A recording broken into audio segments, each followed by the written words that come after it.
Pasa amigos, my name is Ash, and on today's episode of Random Gaming News, we yet again run through a series of short, interesting, and relevant stories that have come up over the past few days. We start this episode of Random Gaming News off with a bit of good gaming news. Activision recently reported on the sales numbers for the newest title, Sekiro Shadows Die Twice, and the numbers were extremely uplifting for Activision as well as Japanese gaming developer From Software. Activision posted on their website that Sekiro had reached the 2 million copies sold milestone across all platforms. Oh, and by the way, they did it in just 10 days. The game is also touting an average score above 90 on Metacritic as well as being the #1 viewed game on Twitch. While these numbers are brilliant and well deserved, I believe there is a larger scale meaning hiding in the shadows that has a far greater impact for publisher Activision. In the last few years, Activision has taken hit after hit and their credibility and likability has been plummeting within the gaming community. They have been mocked, memed, and more over the last few years, and the bright, positive light that Sekiro is shining on the publisher is a much needed boost. While Activision does have a long road to complete redemption, this is surely a great first step down that path. Now all they have to do is avoid poor microtransactions, monetization choices, in addition to the other multitude of blunders they have been a part of over the past few years.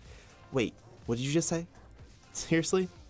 No fucking way. So you're telling me that Activision was caught tracking their employees' health and sexual activity? How?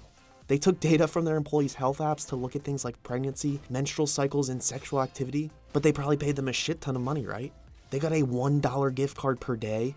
Are you flipping kidding me? So now privacy advocates are bearing down on Activision for essentially bribing their employees to reveal this extremely private information? Okay, so maybe Activision will never get out of this awkward hole that they have dug for themselves, but the least they can do is maintain their support for great developers like From Software who aim to continue to deliver great games like Sekiro. All we ask Activision is that you stay out of the developers' way and start focusing on the happiness of your consumers instead of your shareholders. Oh, and also stop being super creepy. Next up, we have an exciting announcement about a game that we almost know nothing about. Respawn Entertainment's Jedi Fallen Order has been given an official reveal date, and it's far sooner than you might expect. This Saturday, April 13th, Jedi Fallen Order will be releasing a reveal trailer at the Star Wars celebration being held in Chicago. Jedi Fallen Order would be one of the most anticipated games if we knew anything about it. Hopefully the game shows promise, and if it does, it will certainly make its way onto the most anticipated games list of 2019. With Respawn Games behind the development, I am feeling pretty confident that we will finally get another great Star Wars game. And the franchise really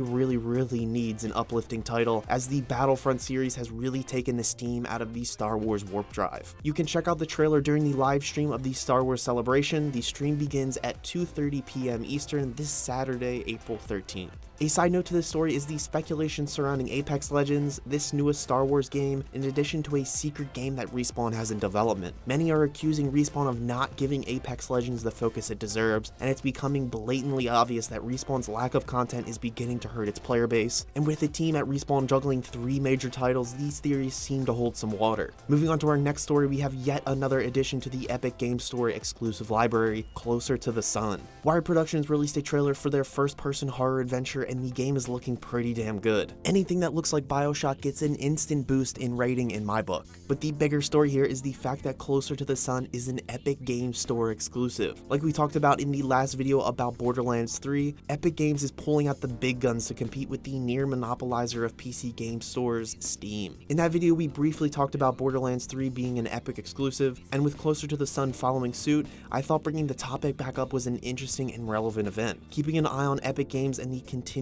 development of this feud is something I plan on doing. But for now, Closer to the Sun focuses on an alternative history landscape run by Nikola Tesla. You find yourself in a recently rampaged city that emphasizes problem solving and quick thinking over traditional head-to-head combat. Closer to the Sun releases exclusively on the Epic Game Store on May 2nd for the low price of $30. Finally, we end this episode of Random Gaming News with a very quick story, as EA has added a duo mode to Battlefield 5's surprisingly good Battle Royale mode, Firestorm. Previously, the Battle Royale mode only featured singles and squads, however duos will be around until 6 AM Eastern on April 15th. EA has said that the release of duos is merely a test run and that they will wait for community feedback to assess whether or not the full edition of duos will be worth the time and resources. As of now, we don't know the exact time frame for the mode's full addition to Firestorm, assuming the community enjoys duos enough to justify its addition to the game, which They do, so I'm not sure why EA felt the need to essentially tease us with this limited time mode, when it was clear that duos mode would be a welcome addition to the game. EA just being EA, I guess. What can you do? Well, what you can do is let EA know that you are enjoying duos mode, assuming you are, so that they will put some urgency into bringing back duos into Firestorm relatively soon. Anyway, that will do it for this video. Make sure you hit like, click or tap that subscribe button to become the heart of this gaming channel, and be a part of the conversation in the comments below by telling everyone how you feel about any and all of today's stories. And for more gaming analysis, news, reviews, and opinions, stay here on Ash Heart.